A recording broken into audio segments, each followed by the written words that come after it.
Hi, welcome to my channel. I'm Beatrix Neyman from Beatrix Designs. Here you will learn how to master Tunisian crochet and much more. If you don't want to miss anything, remember to subscribe and hit the bell, or you can visit my website at www.beatrixdesigns.co.za. Enjoy!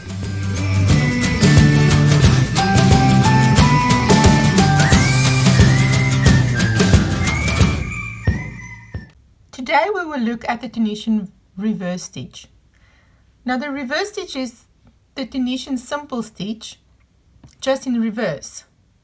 And it is done by, instead of working into the front vertical bar of your stitch, you will tilt your work so that the back is exposed, and you will insert your hook into the back vertical bar.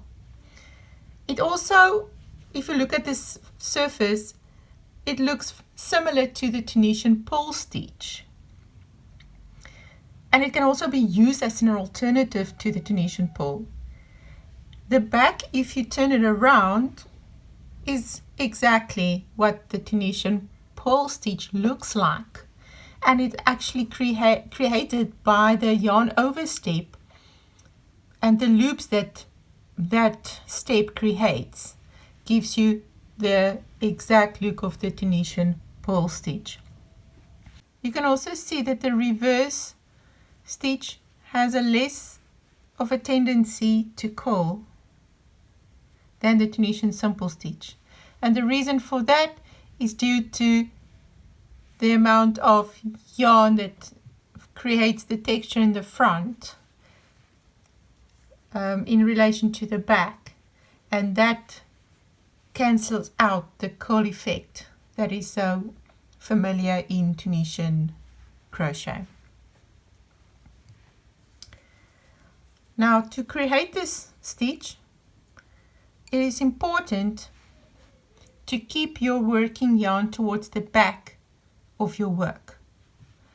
Tilt your work slightly forward so that the back is exposed, and you can easily identify those back vertical bars. You will insert your hook underneath one of the vertical bars, yarn over, and you will pull up a loop. There is the next vertical bar. Insert your hook, yarn over, pull up a loop. The next back vertical bar, insert the hook, yarn over, pull up a loop. What is happening here is the moment that you insert your hook into the back vertical bar, it pushes the top of the stitches towards the front. So those back bars and the horizontal bars of the chain stitches that you know by now is created between the vertical loops on your return pass gets pushed to the front so that the texture can lie on the surface of the fabric. So let's just continue working in the back vertical bars. I'm just going a bit faster now, and there you can see the pole stitch look that appears on the front. Now, working the last stitch, you can identify your last stitch, and remember, as you know by now, insert the hook underneath the front vertical bar, as well as that back bar of the chain stitch that you made on your return pass. So it's worked exactly the same as your Tunisian simple stitch. Chain one again and reverse by yarn over, pull through 2 loops just like you would have done on your Tunisian simple stitch, and you continue until you have 1 loop left on your hook, and just repeat. Now, something that I want to show you, I made this little sample and worked the last stitch in 2 different ways.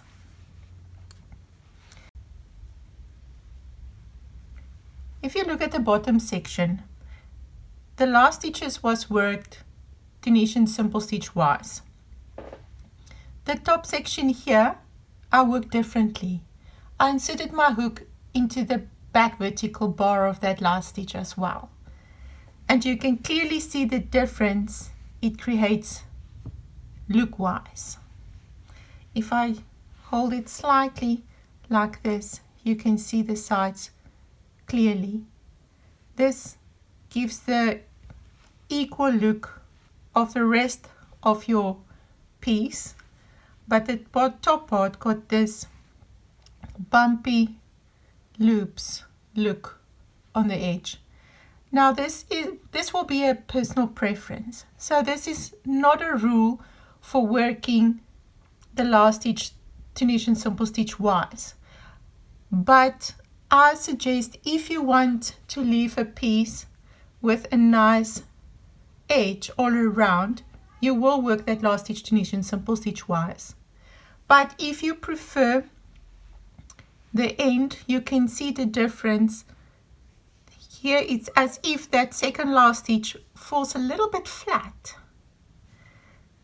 but on this section it stands out better. So if you have to assemble this piece, you can work that last stitch in the back vertical bar, but it will be your choice. Now just to finish off working your piece and binding off, you will work it with a slip stitch, just like you would have done with your Tunisian simple stitch. So you'll insert your hook into the back vertical bar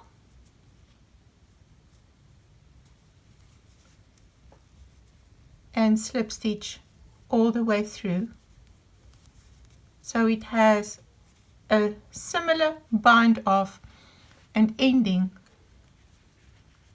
that gives the look like the rest of your piece. And that is the end of our lesson for today, working your Tunisian reverse stitch. Thank you for watching. Hope you enjoyed this video. If you found anything valuable, please share this with your crochet friends. Also, you can leave a comment if there's anything that you would like to see in the future. And remember to subscribe. Thank you for watching. Goodbye.